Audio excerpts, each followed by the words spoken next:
Um, Today's session is a bit special. We are starting off with, or we are going to start with the section of suttas section of Abhidhamma, the section of the consciousnesses pertaining to the supramundane attainments. Also, there is a today's occasion where the session is today sponsored by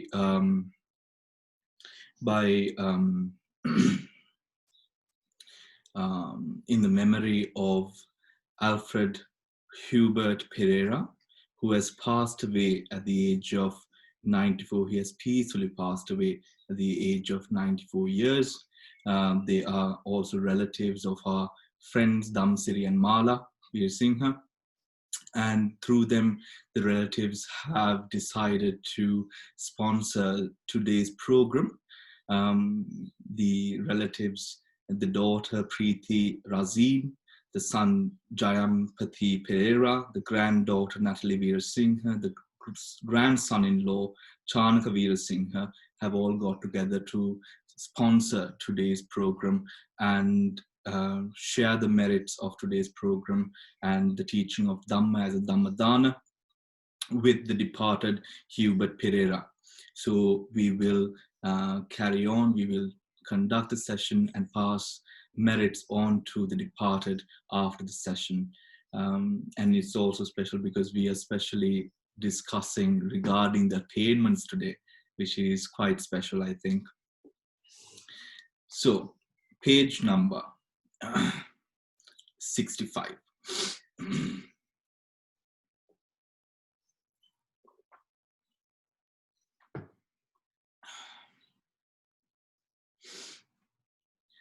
So we have discussed, up to today, we have discussed all the consciousnesses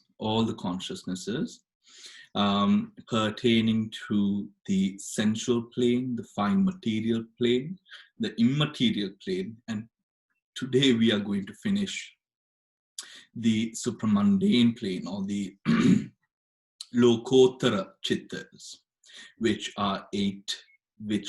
have 8 consciousnesses, and by way of jhana we have 20 consciousnesses, so 8 or 20 we say.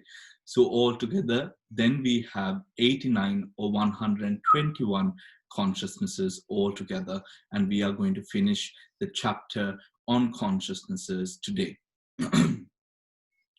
So the supramundane wholesome consciousnesses, right? The supramundane wholesome consciousnesses. So we have the Sotapatti Maggachitta, the Sakadagami Maggachittam, Anagami Maggachittam, Arahatta Maggachittam, right? These are the 4 attainments. I think if you are a person who has been following Buddhism, we've heard these terms or these attainments of sainthood through our study of Dhamma, also through Dhamma sermons, lectures that we've had. So today we are going into the consciousnesses which allow for such attainments to take place, right? Page number 66. Now the supramundane consciousnesses, Lokotara meaning Loka, the word, Uttara, Uttara, meaning transcending, right? These consciousness transcends, or these consciousnesses are attained through transcending the world. Now, what does transcending the world or Lokotara mean? What does it mean to say transcending the world? These consciousnesses are consciousnesses or positions of consciousness which were discovered through the teachings of the Buddha. These teachings do not exist in any other teaching If we even consider the rishis, the ancient religions, none of these religions really go into these specific types of consciousnesses. Why it is Lokottara or Loka Uttara is because of how it transcends the world, is because the world is, or the processes of the world signifies or relates to a condition where we are attached or abiding by the hindrances, the prapanchas, those dhammas or those phenomena which keeps us consistently reveled within this cycle of rebirth and death. And through these consciousnesses, the Buddha brings out a potential for beings, man and divine beings alike, to attain a position of consciousness where we are able to transcend beyond this clinging, this attachment that we have, which influences our sansaric journey. That is why it is called Lokottara. When we also say Lokottara, now even when we speak about karma in relation to mundane and Lokottara, the Lokottara karmas are very, very, very much powerful. Why it is very powerful is because it, in one place, it talks about, or it has the basis of understanding and wisdom as its foundation, which makes the attraction to wholesome much, much more stronger. Also, these consciousnesses are strong in a way that they are irreversible, right? That they are irreversible. You cannot go back from these attainments, because these consciousnesses are consciousnesses that absolutely change, alter the way that we think, behave, and even, I presume, biologically alter the way that our brains operate as well, right? Brains operate as well. Now, when we go into, as we go into the study of these supramundane consciousnesses, we have 8 supramundane consciousnesses. The 8 being, or how the 8 is through the phala, magga, and the phala.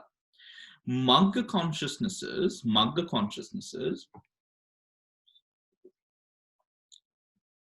are consciousnesses that only arises within a person once in that person's whole samsaric journey, right? It does not arise twice.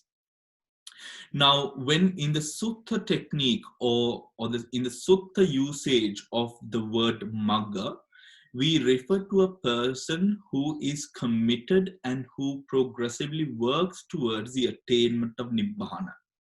Whilst in the Abhidhamma, by the Abhidhamma definition of what magga is, we refer to a consciousness that arises.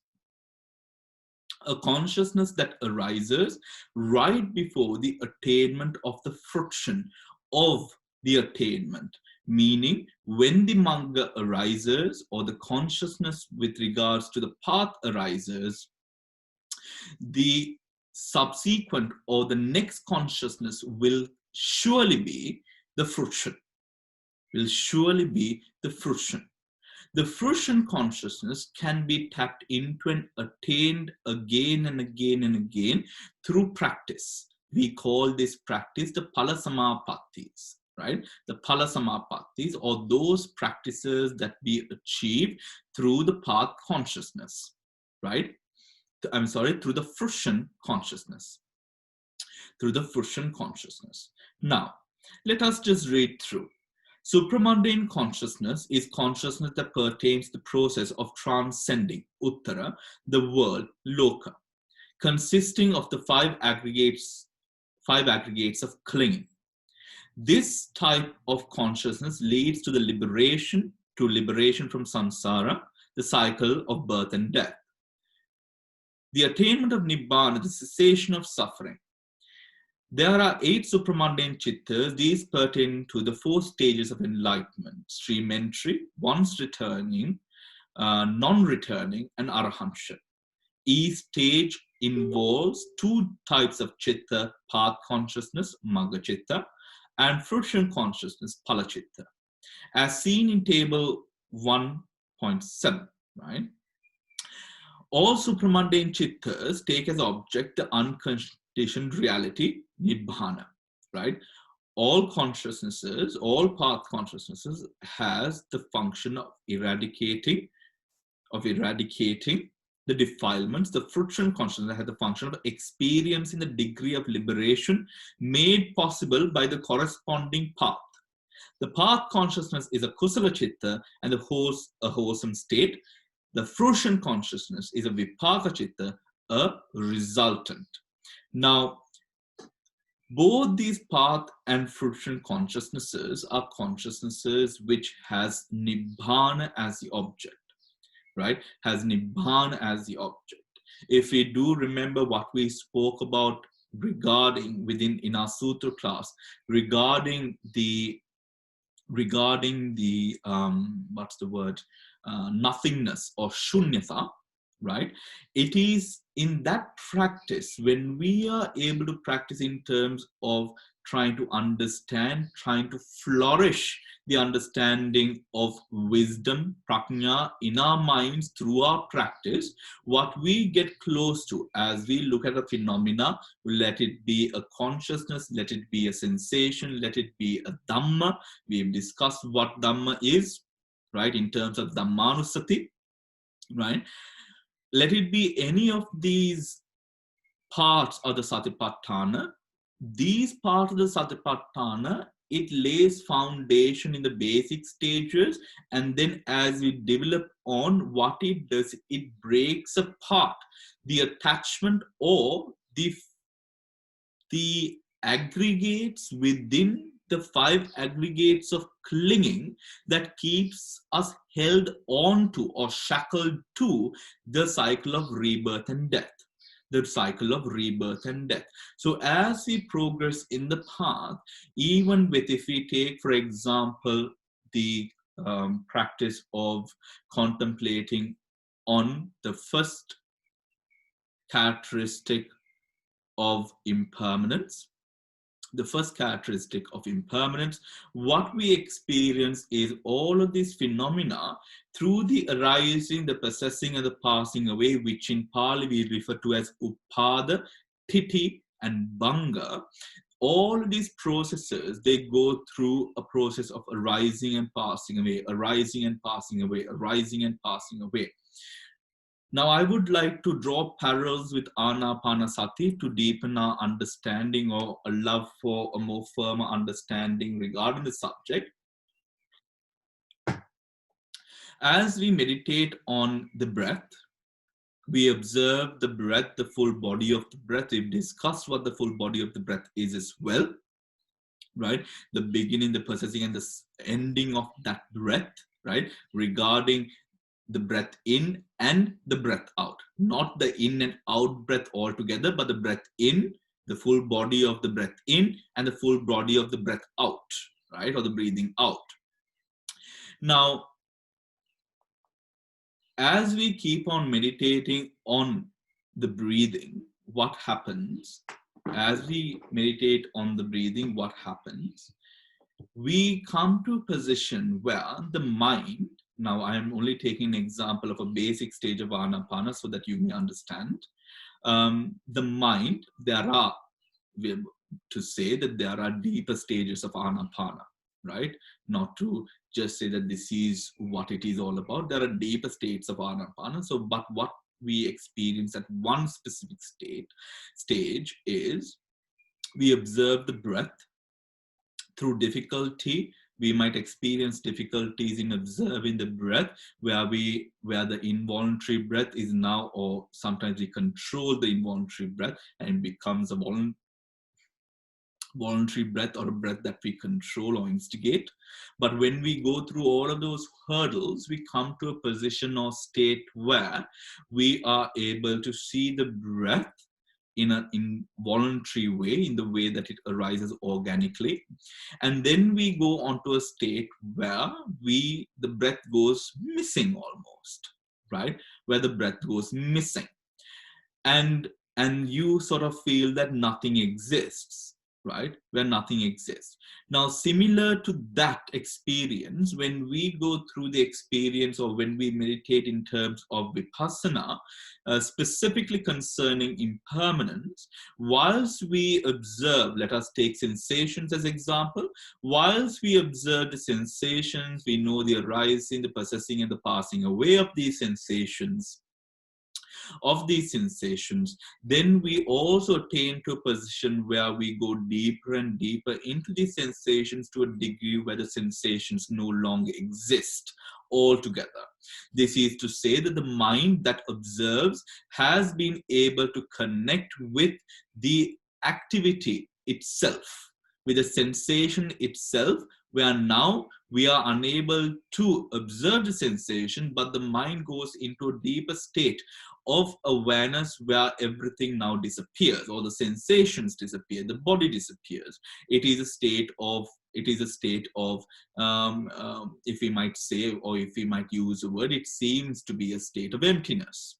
Likewise, in the vipassana way, when we go deeper into this vipassana, what happens is this experience of impermanence, we come to a level where we understand that this impermanence is embodied within us, within all of the phenomena that has allowed this body to exist, all of the phenomena that has allowed this consciousness to exist, that this nature of impermanence flourishes in each and every moment of this nama and rupa, of this nama and the rupa, in a way that we are now able to, or we become more attuned to the pattern of thinking, which is considerably closer to what this consciousness of Nibbana is about.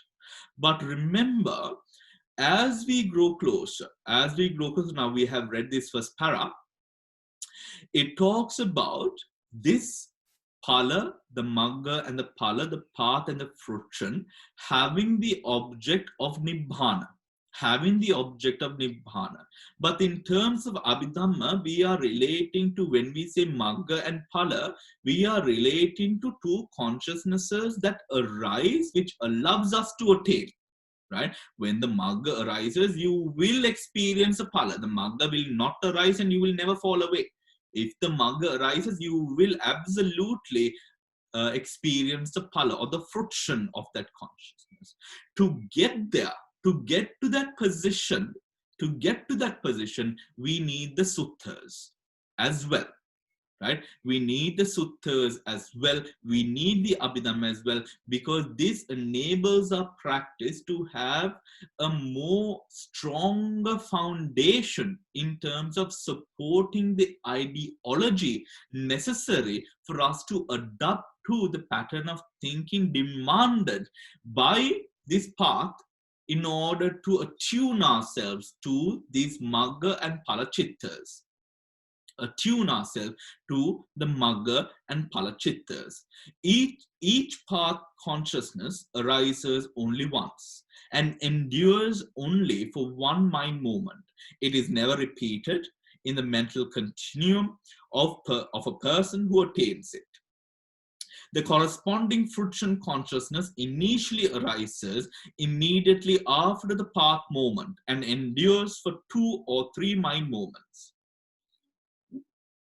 Subsequently, it can be repeated with a practice, and with practice can be made to endure for many mind moments.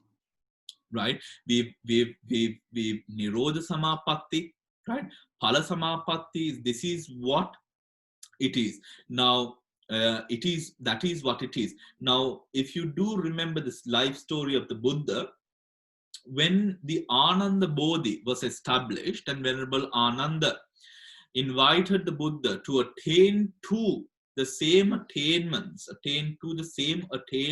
he attained to at the Bodhi tree where he first attained enlightenment, what did the Buddha say? Ananda, there is no other place that I see capable of enduring that amount of consciousness strength than that position that I attained Nibbana at. So Ananda, I will attain states of consciousness or absorption that is suitable for this place, and he attained to meditative absorptions suitable or that can be borne by the environment of Ananda Bodhi. What that tells us about the Magga Chitta is how strong this Magga Chitta and Phala Chitta, Magga Phala Chitta is, right? Especially you could imagine when the Buddha attained, when a Buddha who has practiced, who has got rid of his hindrances, who has got rid of his anusayas, the latent tendencies, and also the habitual tendencies, or what we call vasana, such a perfected being to attain to such calibers or levels or states of meditative attainment, that would have been a whole lot of power. I remember when we used to visit Venerable Abhidhamma's kuti, now 9 o'clock in the morning would be Guru Vandana time, right? Guru Vandana time. So what we would do is every day at 9 o'clock would be Guru Vandana time. So during Guru Vandana, what we do is we go to Venerable Navani Abhidhamma Bhante's kuti, Venerable Abhidhamma's kuti, and I remember as we walked in, now Venerable Abhidhamma was he was a very good meditator. He was a very powerful, strong meditator, right? So in the morning, obviously, he would get up early in the morning. He would meditate, and he was a person who lived all the time with meditation. He would be with his metta. He would be with his vipassana. Even when he was meditating, or even when he was speaking to us, his right hand would be under his robe, and what he would be doing is he would be, whilst talking to us also, he would be using his rosary, right? He would be using his rosary. We call it the rosary, but also we call it the Navaguna Vala. Right, in Sinhala we call it the Navaguna Vala, or I think we all know what a rosary is. He would be using his rosary, and he would be doing Buddhanusati, or some sort of contemplation in mind. He would always be this person who would be living with meditation,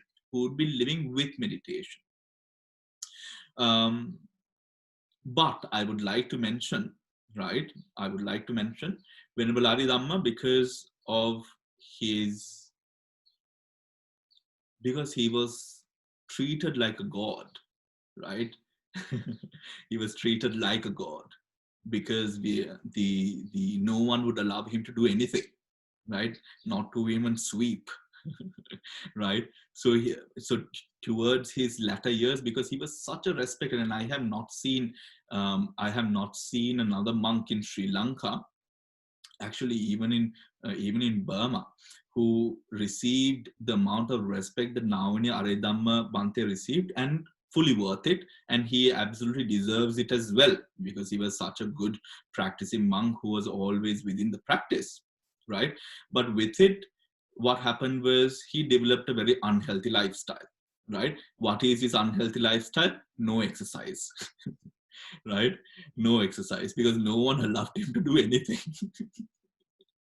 Right? So towards his last years, he actually, one of the of course the monks would not agree of me saying this, but I think, the Buddha was always open, so why should we hide stuff? Towards his latter years, with all of that meditative development, because he was unhealthy, right? Because he was unhealthy, his body was unhealthy. He had all of these problems, and it was really affecting his meditation quite badly. I remember of an instance where although Venerable Abhidhamma is the head of the monastery, he was not really the head of the monastery. He was a spiritual director or the spiritual head of the monastery. All the administration duties were conducted and done by Venerable Arya Nanda. Now, Bhante Nanda, at one point, he said that he's afraid if Venerable Abhidhamma passes away at this moment, because Venerable Abhidhamma seems to be mentally weak at the moment. This is to say, the only reason that I'm saying this to you guys is because whilst with your practice, please take care of your bodies as well. Right? Take care of your bodies as well. Do not neglect your physical exercise. It is very important. When we were in Park, in Burma, as well as in Sri Lanka, where the monks would usually get up early in the morning. We would do our yoga. Before our meditation, we would do exercises at Park of Burma. When we have our afternoon break, we would always walk. We would always climb mountains, and we would do a lot of physical stuff to take care of the body. But the thing with most of these very highly revered monks is, people, especially in countries like Sri Lanka, people out of this shraddha, or the faith that they have, this leads to a very unhealthy sort of lifestyle where you do not do anything. So you have to take care of the body. You must take care of yourself. And that has a lot of meaning towards the practice. So if Venerable Abhidhamma, with his ailments and illnesses, when the other monks, as well as Abhidhamma Bhante, grew weaker, what is it about us? So make sure that you exert the right amount of effort, that you take care of yourself, take care of the body, because it does do a lot in terms of your mental state. And Venerable Abhidhamma, I know that there are a lot of rumors going on about about the radiance of mind during his time of death, and all of this.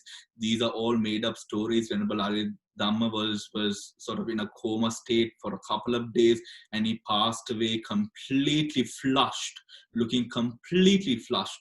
And many of the people blamed, after his death, the assistant, Venerable Abhidhamma's assistant, because he was a person who did not let Venerable Abhidhamma do absolutely anything. Right? So there was a lot of blame going around. So please take care of your bodies, do your exercise. I myself do my exercises on a daily, right?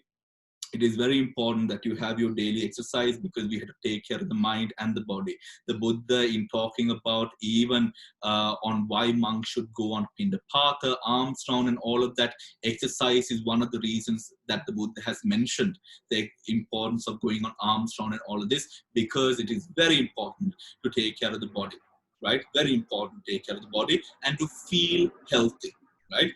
Moving on. The development of, page number 67, the development of insight, vipassana bhavana, right? The parts and fruits are attained by method of meditation called the development of insight meditation, vipassana bhavana. This type of meditation involves the strengthening of the faculty of wisdom by sustained application to the changing phenomena of mind and matter. The meditator learns to discern their true characteristics of impermanence, suffering, and non-self. When these insights gain full maturity, they issue the supramundane parts and fruits. Now, at the beginning stages of our meditation, something that we do is we go through a process of labeling and identifying phenomena as impermanent, suffering, and non-self. For example, now within the guided meditations we've practiced together for some time now, when we see the rising and the passing away of these sensations, or the mind, or the dhammas, or the body, in whatever ways of meditation that we do, we observe the arising and the passing away, and we label it as impermanent, suffering, and non-self. Remember that this is only the initial stages of the practice. As you develop, as your wisdom develops, you do not have to remind yourself. It originates, or the mind which tells you that this is impermanent, suffering, and non-self, originates within the mind, and the mind cognizes these phenomena, these elements by this way, right? So that is the path that we should be going through. And through the study of the Dhamma, through the study of the Abhidhamma, it lays foundation for such sorts of cognitive abilities to arise in the mind, for such sort of cognitive abilities to arise in the mind, allowing a person to now observe a phenomena and know for oneself through experience, this is impermanence, right? This is impermanence. Through the re-adversion of mind again and again and again and again and again, what happens is this gets sort of stuck into your mind in a way that everything, now you're not sort of labeling stuff impermanent, impermanent, impermanent, impermanent. No, but it arises within yourself as well. Now, for example, when you see the color white, we have been taught what color white is. You know it. When we see it, it just appears in our mind, because we have attuned to that, we have re-adverted to that, we have initially sustained application has been applied to it again and again and again and again, that we are so familiar with it in a way that it is very much part of our conditioning. Likewise, now those kinds of conditioning won't lead to Nibbana. But these kinds of conditioning by way of three characteristics, impermanent, suffering, and non-self, leads to Nibbana. Why? Because it sort of allows us to break things down, break the phenomena down, break the most important part, break what? The five aggregates of clinging, the clinging that we have to the five aggregates. To those of you who are unaware what the five aggregates are, the five aggregates of clinging is the clinging that we have as me, myself, and I, or belonging to me, myself, and I, that view against rupa, materiality, vedana, sensations, rupa, vedana, sanya, perceptions, rupa, vedana, sanya, sankhara, mental concomitants, and vijnana, consciousness. It is the holding on to these five as this is me, this is mine, right? This is who I am, which is referred to as a five aggregates of clinging. So within the practice, rather than hearing the word five aggregates, we hear the five aggregates of clinging, right? Where we hold on to these with all our might, right? With all our might to hold on to what we, this world or this body, this mind, what we think, what we know, what our views are, right? So it is the base breaking down of that clinging that we have to this, that is brought about by these consciousnesses of the Magga and Phala, Magga and Phala. The path consciousness, right? Now the path consciousness is, if we look at page number 67, right? The entry upon the irreversible path liberation is called stream entry. The chitta that experiences the attainment is the path consciousness of stream entry. The stream is the noble eightfold path. The stream is the noble eightfold path. Now, when we arrive at this position, when we practice the noble eightfold path, right, to a level where we are thoroughly convinced, and through experience, through personal experience, we hold within ourselves this conviction that we have towards the path of the noble eightfold path. At that moment is where we enter upon the path of, or the fruition of, this Sotapanna state, or the stream enter state. This is the initial entrance into the experience of Nibbana or enlightenment. But this is, compared to the Arahata or the final liberation stage, this is a far lower state, because within this state too, there are hindrances that arise or has potential to arise within our mind. But at this state, because of our strong conviction to what is good, the mind goes through a metamorphosis sort of change, which allows the mind to only go upwards and never downwards. Meaning the mind will never go down to a level where we are reborn in a state, we are reborn in a woeful state or a hellish realm, right? We will always be either in the human plane or the any plane above, right? Any plane above. That is what the stream enter state does. This is not because of any sort of miraculous, this is not any something, any sort of miraculous, there is no miraculous part here. This is because of the strong attachment that is there pertaining to the wholesome path. Let us take the example of King Bimbisara's son, who committed a heinous crime where he got his father killed, right? Matricide, patricide is a karma that the Buddha talks about as a heinous crime. And this heinous crime will result in the being reborn in the most hellish and fiery of realms, which we refer to as avici, where it burns consistently throughout. If one is, let's say we live for 1,000,000 years, each and every moment, second, one burns again and again and again and again. And the body, it is said, the body heals so fast within these realms, the body heals so fast, so that you will experience the burning even more.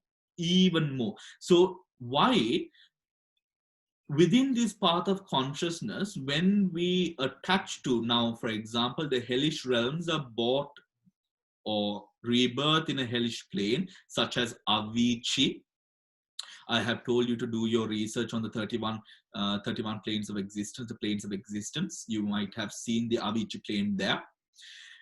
The avici plane is brought by, or rebirth within the avici realms is brought by the dosa chittas, right? The dosa, or the hatred-rooted consciousnesses. These hatred-rooted consciousnesses are fiery. These hatred-rooted consciousnesses burns. We know, we might have all experienced when we are red with hate. At a moment that we are red with hate,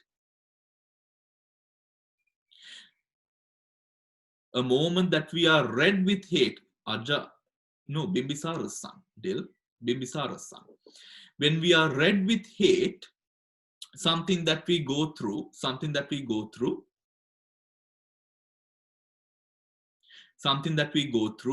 is we experience a burning sensation throughout the body. I think we have all experienced this, right?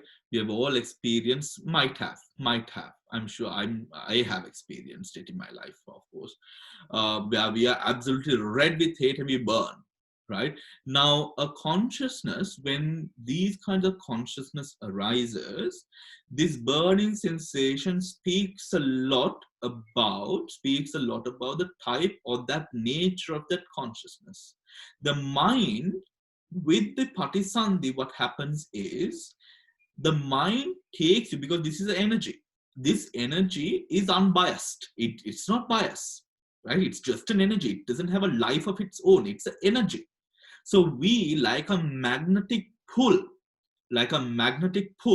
it pulls us to a place deserving, or a place that is in parallel with this consciousness that has arose, right? With the consciousness that has arose. Now, for example, within the Dhamma, it is said, families who operate industries such as butchery, right? Butchery, slaughterhouses, all of that, sort of farms, poultry farms. It is said that within families such as these, you have children or the children that are sometimes born into these families are handicapped mentally or physically, right? There is a sort of karma to say, or it is a karma that is shared by the family, that when you do operate in such industries, that you are born with children of such type, right? Because why? This is not sort of mother nature giving you a sort of a poke or telling you something. This is with the karmic energy of your family, you attract such sort of beings into the womb, right? Because such sort of beings who pass away with such sort of karmic energy are attracted to you, so you get births or rebirths of sons or children of this sort. It is something that is said. So I have actually seen a lot of I know a few families who operate in such industries, and I see that sometimes when they do have children, that they get into a lot of Dhamma and they start doing a lot of good, right? Start doing a lot of good, fearing these kinds of consequences, as well. So King Ajatasattu, why I mentioned about King Ajatasattu, he killed his father and got the throne. But King Ajatasattu, the son of Bimbisara, later on became a devout follower of the Buddha. A devout follower of the Buddha. The Buddha, I think it was, as I remember, the Samanya Pala Sutta, right? When King Ajatasattu comes to the Buddha and he questions the Buddha, and the Buddha preaches or teaches the Samanya Pala Sutta, the Buddha at the end, he says to Ajatasattu, great king, if you had not killed your father, you would have attained Nibbana today, right? You would have attained Nibbana today. The Buddha says this to King Ajatasattu. But this is not the point that I was coming to tell you. King Ajatasattu, after his death, although King Ajatasattu committed a heinous crime, was not born in Avicii. He was born in a hellish realm, much, much more lighter than the realm of Avicii. Why? Because of the faith that he had towards the Buddha. It is said when the Buddha passed, King Ajatasattu was still alive, and King Ajatasattu was the utmost devout follower of the Buddha at that time. So now the ministers, how the ministers told Ajatasattu regarding the Buddha's passing is, the ministers got together, and it is said, the story relates like this. The ministers get all the breastfeeding mothers to donate their milk, breast milk, to the king. In the sense, the ministers collect it. And they fill up 7, we call it Oru. Oru is although we say boats, it's Oru is actually, it's like a canoe. It's a bit like a canoe, right? And it is sort of a large sort of long boat-like, made, usually it would be made out of stone or wood, right? And it is a sort of a dug up sort of stone, like boat-like, large, what can I say, stone, or it would be made out of wood. So it is like a boat almost, but it's not. So what people now, for example, the monks had these oru, or these sort of boat-like things. Usually in the monastery, it would be made out of stone, where it would be used to serve rice, right? So people would bring rice, put into these oru, right? Or these sort of boat-like structures. And out of these, with shovel-like objects, they would shovel rice into the monks' bowls, because there were 5,000, 10,000 monks, no? Right? So they would, just pots and pans would not do. So the devotees, they brought these they had these large sort of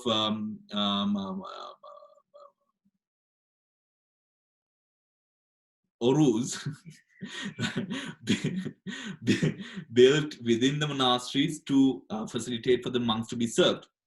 So they filled up 7 of these orus, or these boat-like objects with breast milk, and they got the king to get into it, right? Get into it, and it was at that time the minister would say, "Oh, great king, the Buddha has passed." And it said when he heard the news, the breast milk, apparently breast milk is very cold, right? Apparently breast milk is very cooling and cold. And apparently the breast milk started boiling almost, right? Because the king's body temperature rose that much and he fainted. And then they picked him up and put them into the other uh, boat, and 7 boats it says it took for the king to lastly sort of was able to just accept the fact that the Buddha has died. Such amount of faith the Buddha, the king had towards the Buddha.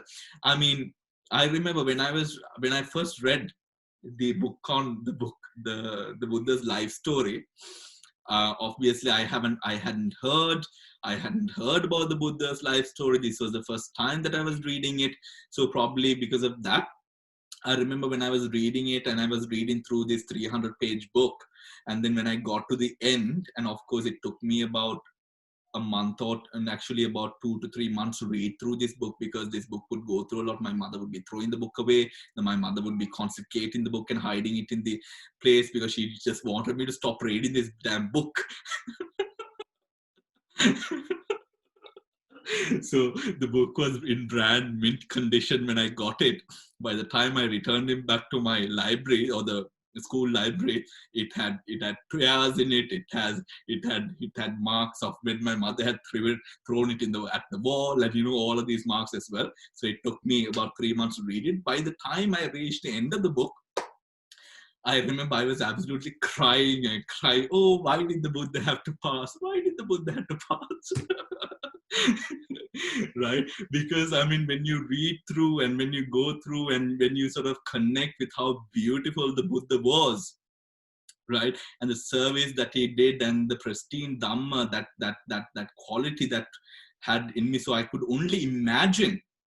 I mean, I can't even imagine how faithful the people of the time were towards the Buddha. Now that attribute of Shraddha, of faith, is what kept Bimbisara or Ajatasattu from being reborn in Avicii.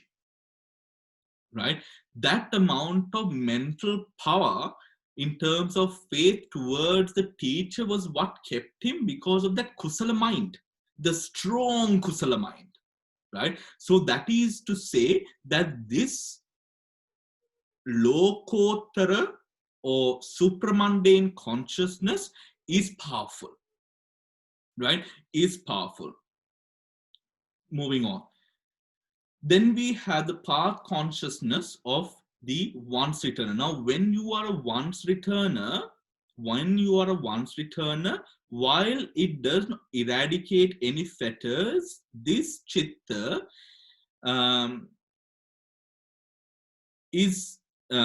attenuates the grosser forms of sensual desire and ill will. So it just reduces the hindrances. The person who has reached this state will be reborn in the world at most one time before attaining liberation.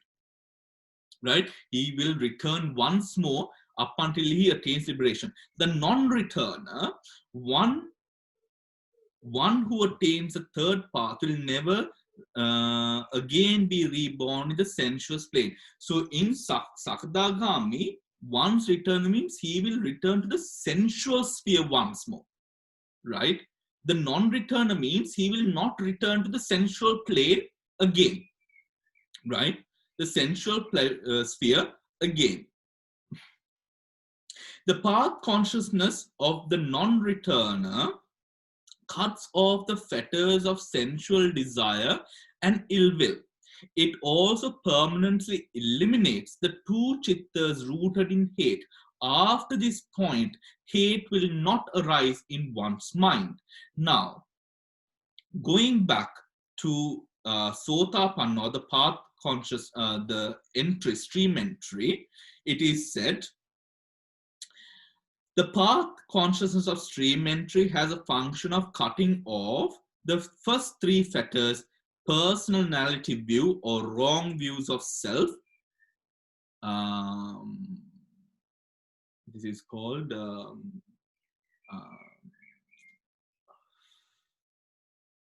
which ditti? Okay, I will remember it. Personality view or wrong views of self, doubt about the triple gem, and clinging to rites and rituals or ceremonies in belief that they will lead to liberation. Right? Yes, thank you, Chamari. Sakkaya Ditti, Vichikicha pertaining to, doubt pertaining to the triple gem, right? Sakkaya Ditti, Vichikicha, and Silabbata Paramasa. Right? Now, what is Silabbata Paramasa? Or this attain, or these clinging to rites and rituals. Now, this is in a way because of the getting rid of personality and wrong views of self. By this point, one achieves to a state where there is such an amount of wisdom, understanding, where one understands that doing something for the sake of doing it, doing something for the sake of just as it is said. Now, people of this level will not do such things. People of this level will always investigate and do things if there is a true base of practice. Right? Now, for example, even in terms of giving a dana, sometimes we give danas or offerings to the monks or whoever, because sometimes we say we are Buddhist. It is a duty of Buddhist to. It is not a duty of Buddhist to do anything, right? It is your choice and decision to give dana that you give a dana, right? The Buddha has not said you must, right? If you have faith, if you have a devotion, if you have an understanding into what something is, you will respect where the teachings have come from. You will respect where the teaching. If you are an educated person, if you are a person who has been educated, and if you are a person who knows how difficult it is to get educated, you will have respect for those who are educated.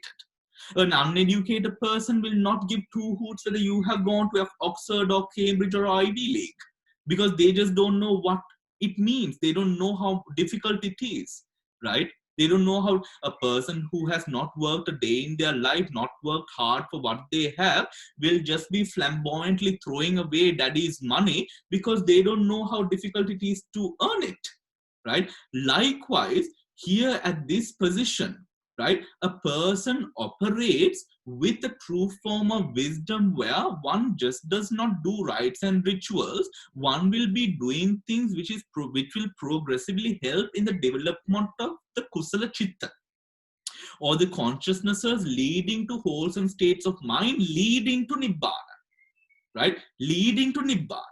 At this state, also a person is able to hold on to the contemplation of impermanent suffering and non-self, apply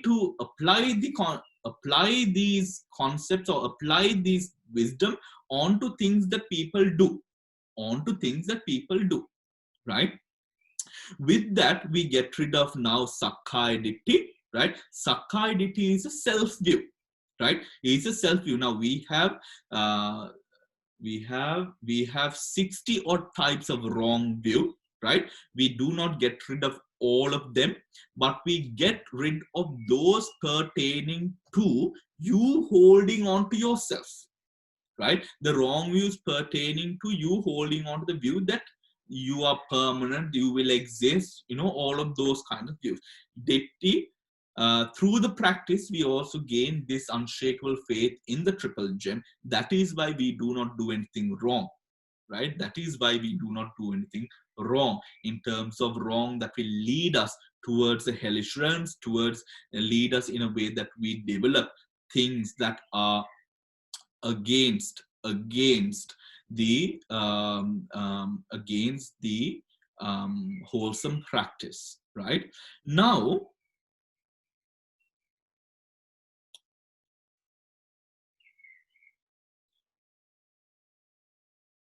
something that we must discuss at this level, right, is now it says, it further cuts off, please look at the paragraph, it further cuts off all greed, hatred, and delusion strong enough to lead to a subhuman rebirth. To a subhuman rebirth. Now, what is this? A subhuman rebirth is anything that leads to anything lower than a human, right? Now, with this, understand, with people who were attained into Sotapanna states, they led families, they had their children, they ran their businesses. Once Vishwaka comes up to the Buddha complaining about taxes also, right? Complaining about taxes and how much he had to pay for the import of some merchandise from another city, right? And just imagine the Buddha, not at with all the things he has, he sits down and listens to Vishaka ranting over her taxes. Right? I mean, how you could just imagine, I mean, it's just so beyond how a person could be so beautiful. Right? Where he is able to preach this doctrine to humans and divine beings and be so serious, as well as be the person who listens to a woman ranting on about her taxes. Right? And that is so beautiful in a way to know that the Buddha, he was not stuck in any way. He was like what Bruce Lee says, like water, right? Like water in a way, because that is what this practice is. You are not fixed on a particular state where you're always like rigid and all of that, right? And also when you listen to suttas, where we listen to sutta, the Buddha, it would be very informal discussions. Of course, the monks would be very respectable towards the Buddha, but the Buddha would be like, Ananda, what were you chatting about? Sariputta, what were you chatting about? Right? So just imagine the level of trust between, and the monks would be so honest with the Buddha, right? And also the Buddha or maintained himself in a way that the monks could come and approach him anytime. There are certain instances within the Vinaya, actually many instances within the Vinaya Pitaka, where a bhikkhu is building or getting a kuti built. A kuti is a Buddhist monk's lodging, right? Built. So now, for this specific kuti that I am speaking about was a raised kuti, meaning it was on stilts, right? So now he builds his kuti, and there is a staircase as well, right? So one fine day he falls off the staircase. Right? Now for us, right, the obvious thing would be, okay, I fall on the staircase, what do I need? I need a hand railing to hold on, or but he doesn't build it on his own. He goes to the Buddha and he says, Buddha, I fall off my I fell off my staircase. The Buddha says, if you fell off the staircase, get a hand railing built, right? A barrier where you don't fall off, right? Then he goes, builds that, right? And then he builds that, he goes up. Now the door cannot be locked, right? Then he comes back to the Buddha. No, the door, there is no door, right? And he says, Bhante, I cannot enter upon the vassa within this kuti because, I am unable to, seal off the doorway. So then the Buddha says, go and build a door, get a door done. I mean, isn't this obvious? Right? Isn't this obvious? But then the bhikkhu gets a door done, right? And then there is a problem with locking the door, right? And then he comes back to the Buddha and he asks again. Then the Buddha says, get a lock done. So just to imagine how close this relationship, that the relationship of the Buddha and his disciples were a very maternal, paternal relationship, which then you sometimes question in these days, where you have to get an appointment, and when you have to place a time, and when you have to, go through the security to go and meet one of the chief prelates, right? You're like, what is this joke? And then you have to either be, I remember I went to meet I was called to meet one of the chief prelates at one time, so there was because he wanted a favor to get down a monk from Burma. So I was in Sri Lanka. I went to meet him, and then I didn't go. I went with a family who, they were people who were doing their PhDs in America. I think they were doing it in nanoscience or something like that. So they were educated people, but not wealthy people, right? So the prelate, he agreed to take a photograph with me, did not agree to take a photograph with these two people because they were not of a certain caliber, right? That right. Now these things at what's happening today makes you really question where these people's heads are, right? Where these people's heads are. So the Buddha was completely different. The Buddha was so easily approachable, and that is how we see with the practice, right? We see with the practice, even actually with the Sangaraja of Burma, who is absolutely powerful and so educated, right? So educated. One of the, actually, I think the only monk who can teach Patthana in the three ways of categorizing the Patthanas. Usually monks can only teach it either in one way or two ways, but not three ways, because there's so much of information there. This Sangaraja that we have, Venerable Kumara Abhidhamma, is the only monk in Burma who is able to teach all techniques. And also he is a Shiromani. A Shiromani is a monk who completes, there is an exam called Dhammacharya, where you have to complete it. It takes about 7 years to complete it. So 7 years, you would understand there's a hell of a lot of doctrine, right, to memorize and all of this. He did it in 1 year, right? So then you get Shiromani, right? So there are only 3 monks in the whole of Burma who has done it in 1 year, and this monk is one of them. So he has the power, and he has a Dhamma knowledge to back his power as well, right? But when you go to his kuti, he'll be like, come and sit here, with me on my couch. He would be that sort of friendly, and you can really see the compassion and all of that. So that is what the practice is. It's not about, thinking of yourself as a god or something like that. It really makes you someone who's down to earth, easily approachable, anatimani, all of these qualities that are mentioned within the Metta Sutta.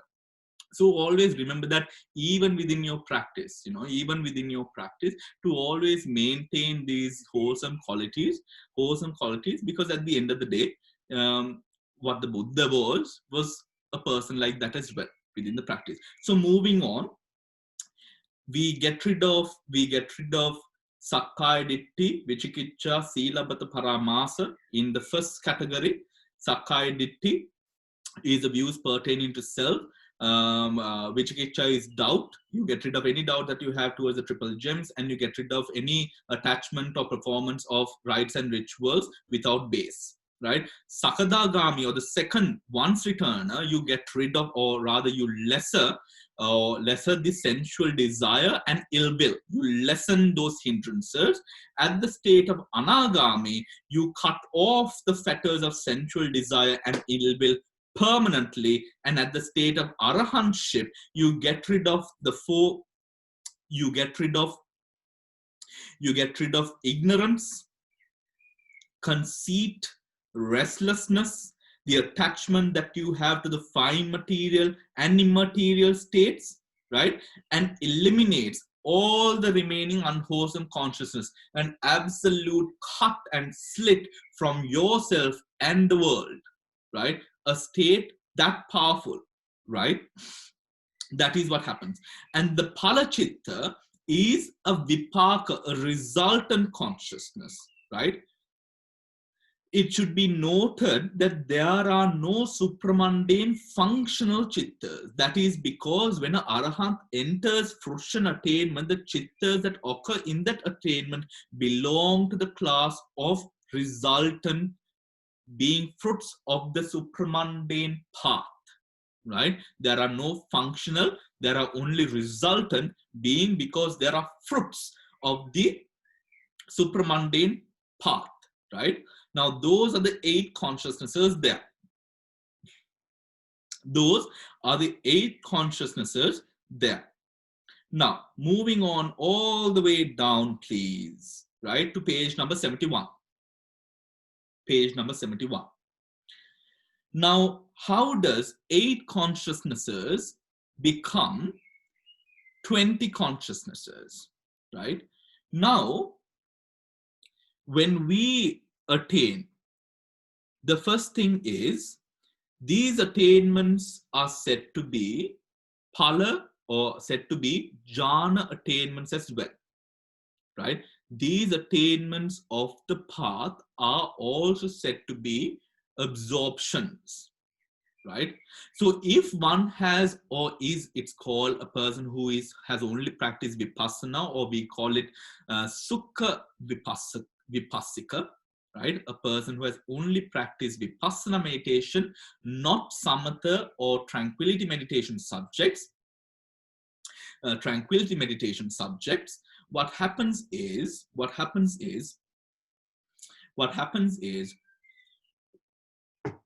at the moment of attainment, it is said that one achieves enlightenment through the first jhana. The first jhana. So the first jhana, the first absorption arises when a monk, or when anyone has practiced only purely vipassana. And I have told you before that this is because of the vipassana samadhi that we have achieved through this. Also, how is this absorption? Like, for example, we have spoken about ekagrata, one-pointedness pertaining to the fine material and immaterial spheres are coordinated or aimed at a nimitta, a sign, a object. We know this, we've gone through it. Here, what is a sign? It is similarly an ekagrata, a one-pointedness, but here what we are focusing on is not a material or immaterial object. What our absorption is based on is the path, the nibbana, right? The nibbana, right? So here, these attainments are also absorptions, It is said that these absorptions, one would achieve these absorptions if one has not practiced vipassana samatha. One will achieve the first jhana before each attainment.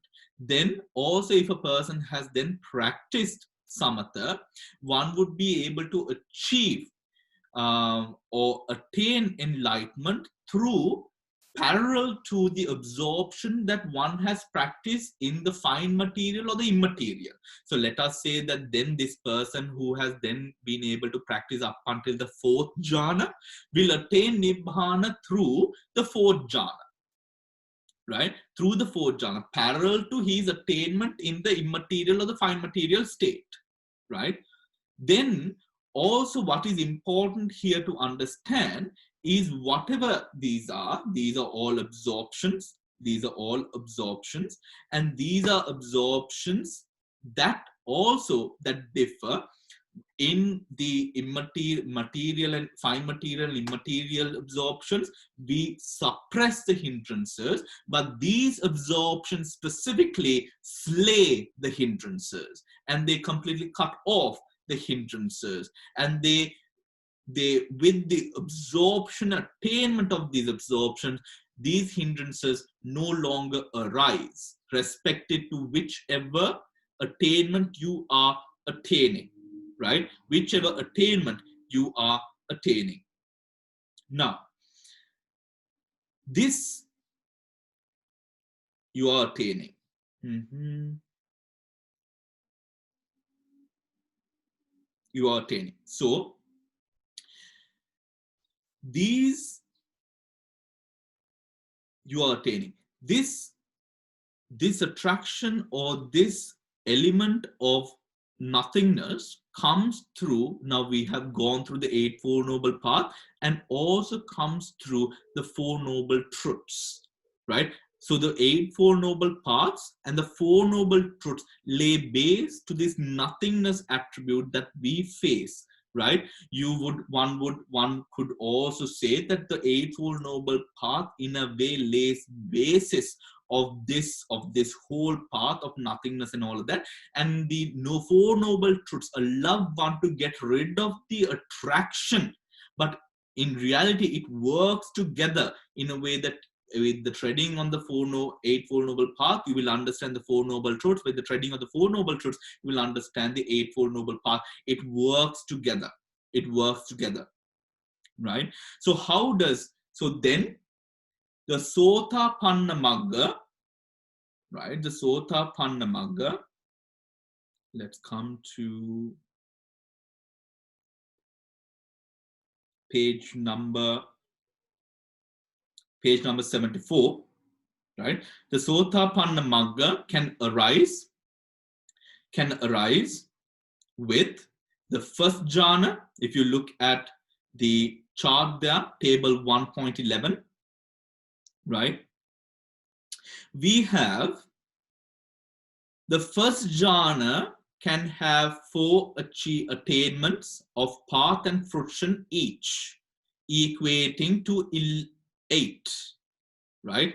So 4.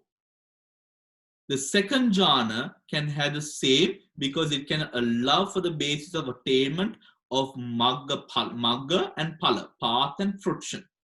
The first jhana, thus, through the first jhana, one can attain the first, the stream enterer, the non-returner, the once returner, the non-returner, and arahanthood in both path and fruition.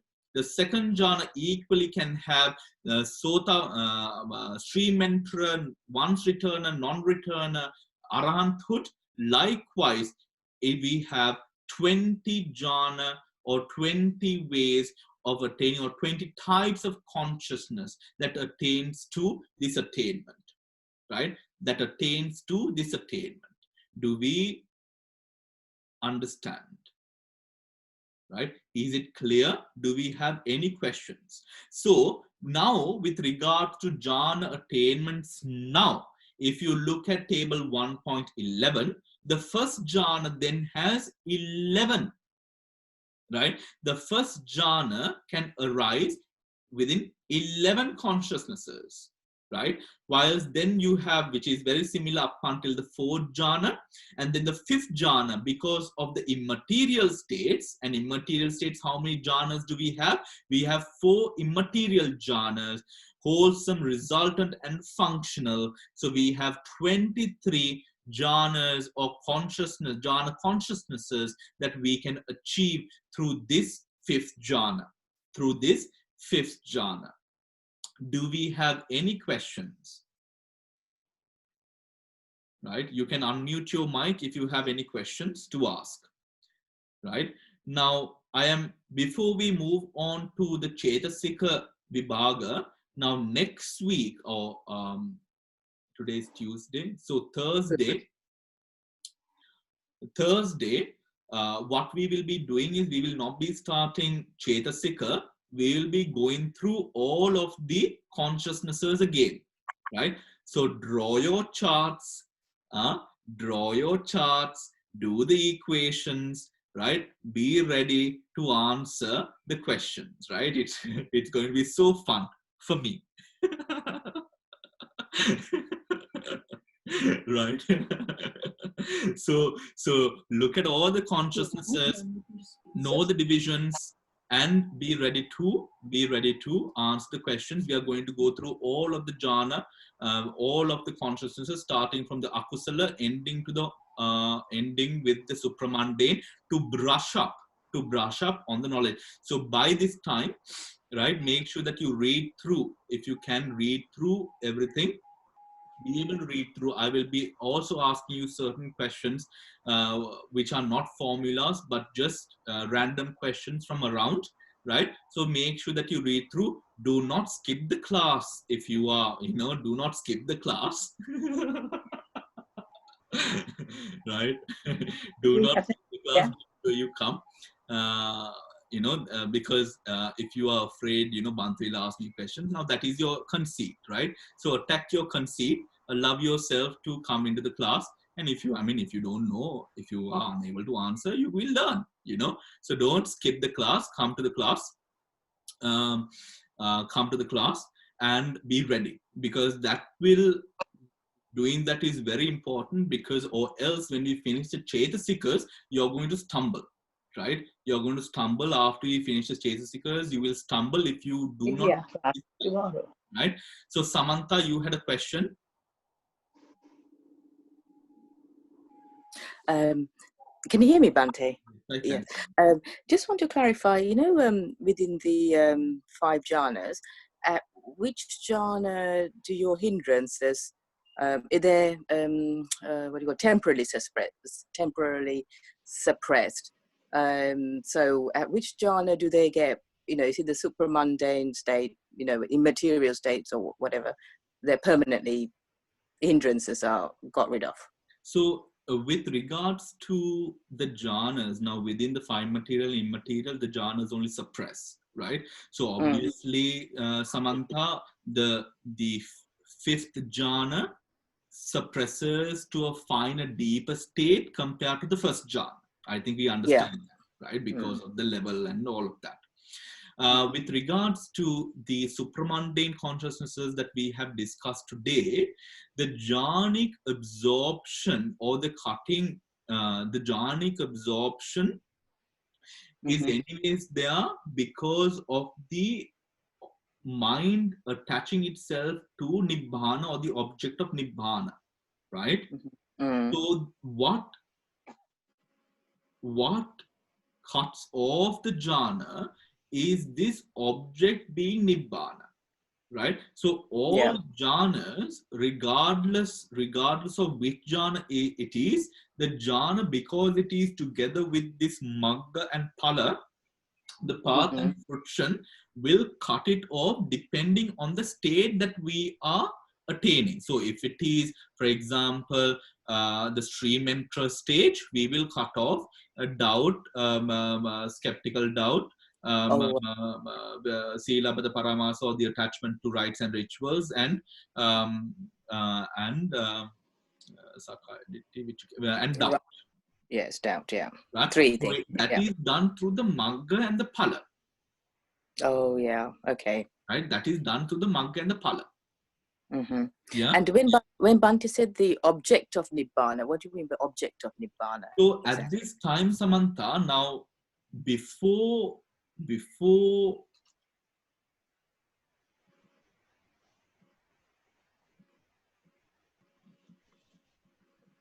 at the state of fine material, immaterial, or before that also, I have said, you are unable to even fathom what Nibbana is, right? Remember the levels of Vipassana? The Vipassana Jnana, we will be discussing Vipassana Jnanas in time to come.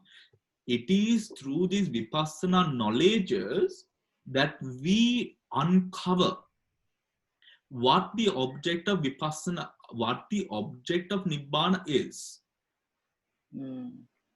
Right? Yeah. Okay. Yeah.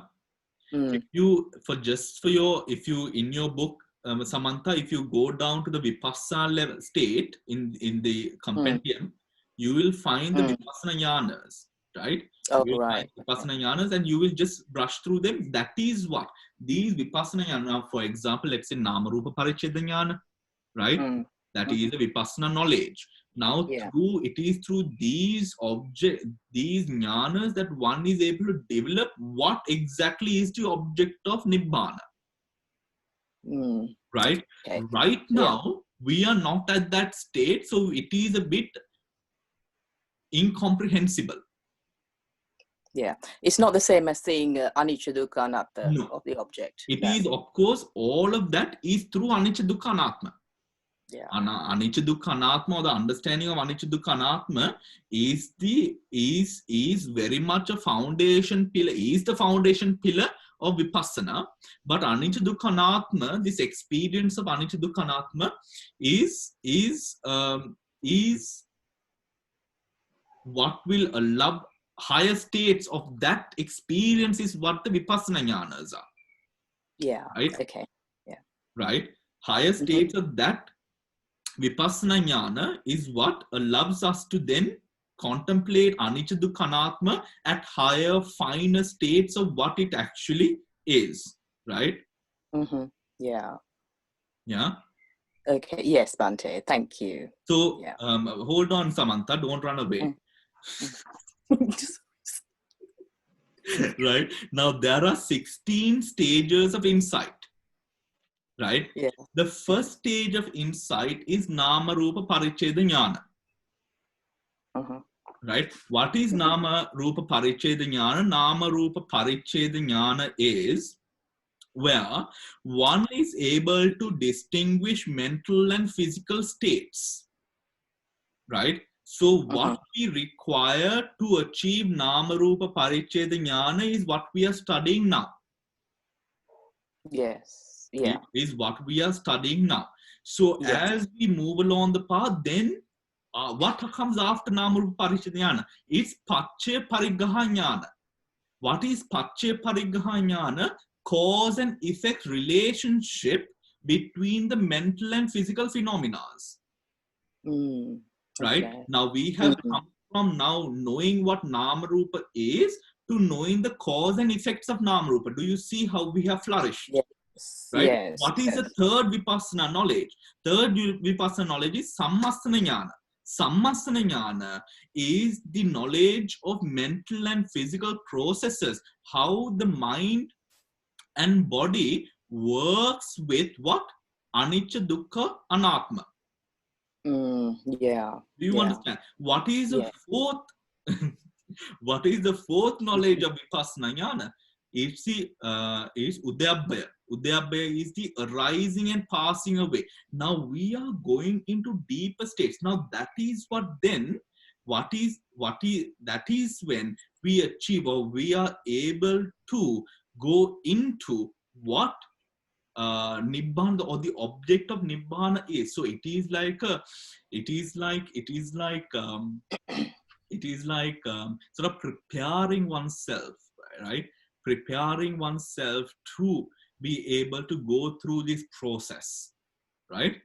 Do you understand? So that is when through these jnanas, as we go through, it sort of refines our understanding of what vipassana is, right? Through what vipassana is. Understood? Lovely, thank you. What page was that, Bhante? That you were reading from? Sorry, so I can reread it again. I just googled vipassana jnana.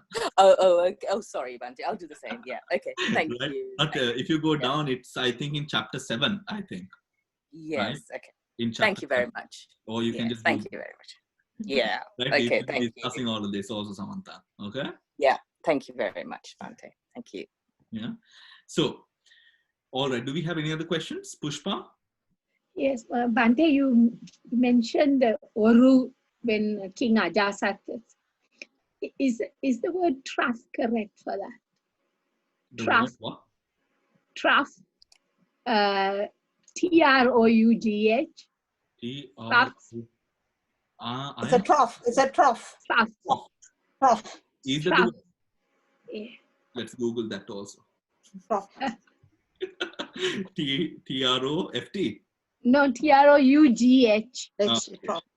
Oh yes, a long, narrow, open container for animals to eat or drink out of. Yeah, I guess so. If the animals here are the monks. Right? Yeah. So I think if you have been to Anuradhapura and even Polonnaruwa, you find in the ruins of the monasteries, you find these oru or troughs. Okay, trough now. Troughs near the monasteries where they sort of have these sort of shovels that they shovel rice out of for the monks. And also you find that they have curry, also troughs for the curries, right? And we also use sort of trough sort of things to, but in a much smaller version, to wash our robes, right? To wash our robes, because we put hot water and we put boiled tree leaves with, for example, mahogany bark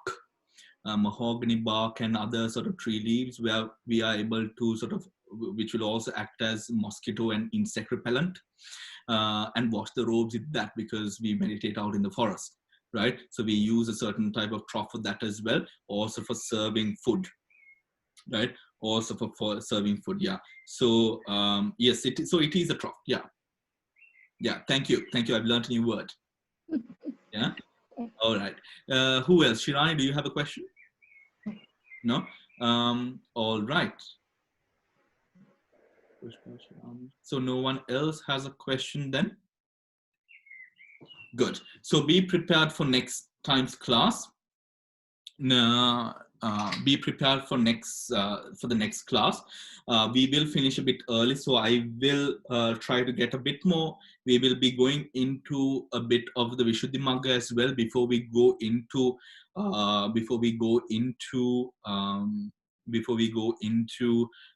the chapter on the Chaitasikas.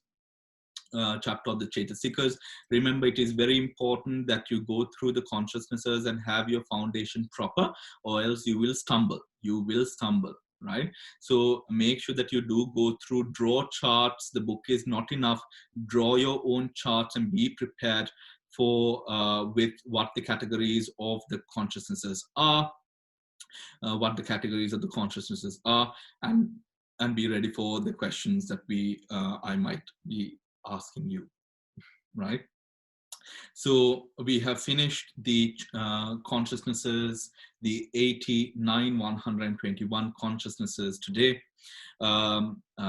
Today, with all the merits. So it is a we finished the first chapter of the Abhidhamma Sangha, and with all the merits that we have accrued with today's teaching of Dhamma, not only today's teaching of Dhamma, but the teaching of Dhamma that we've been conducting through many of the weeks that we have been conducting these sessions.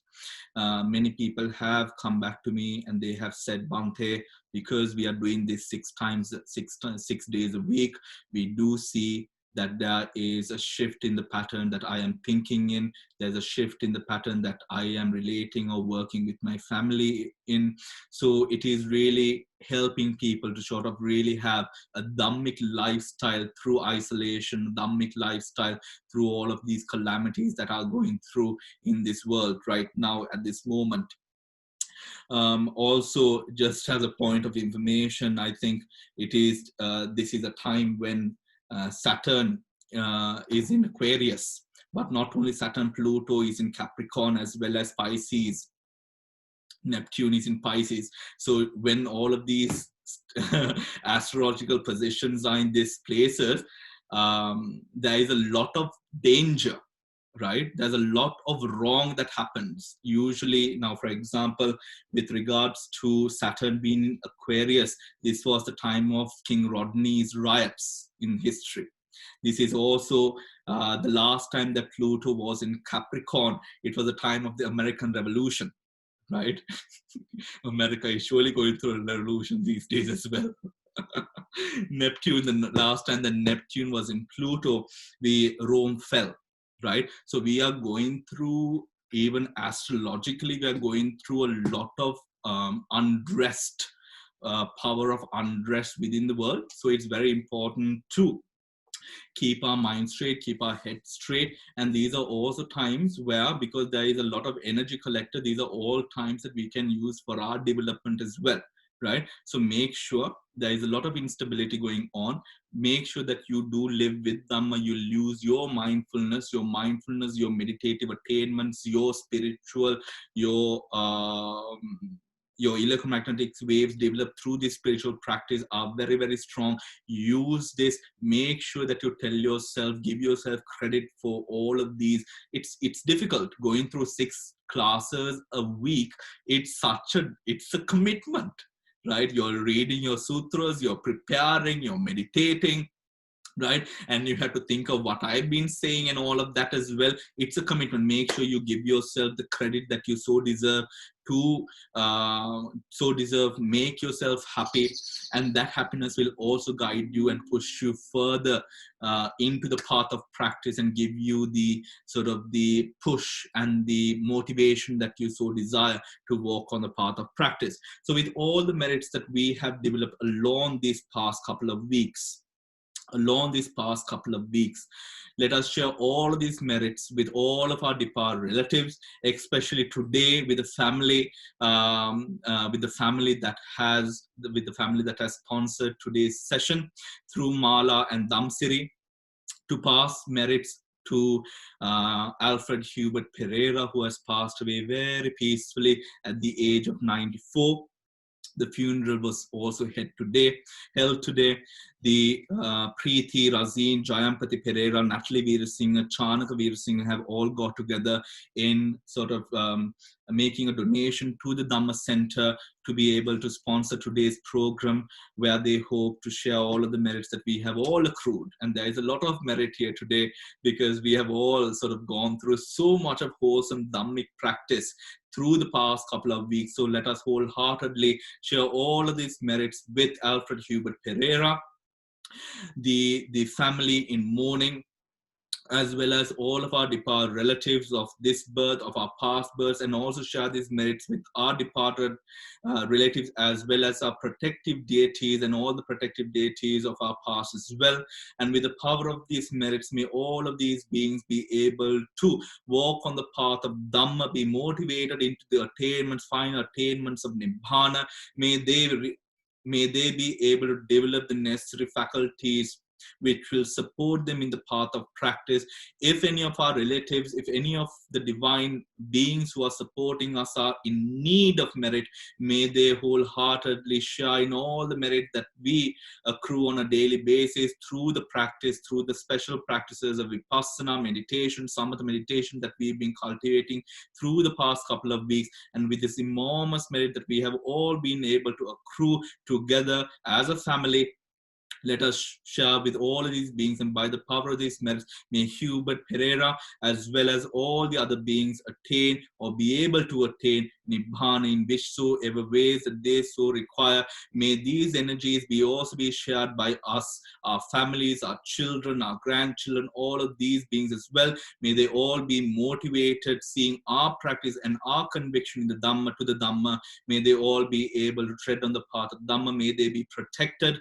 May they be free of illness and any sort of suffering, and through which may we all be able to walk on the path of Dhamma, leading to the ultimate attainment of liberation. May we all chant Idhamme Jnati Nang Hotu Sukita Huntu Jnatayo to share merits with all of our departed relatives, especially with Hubert Pereira.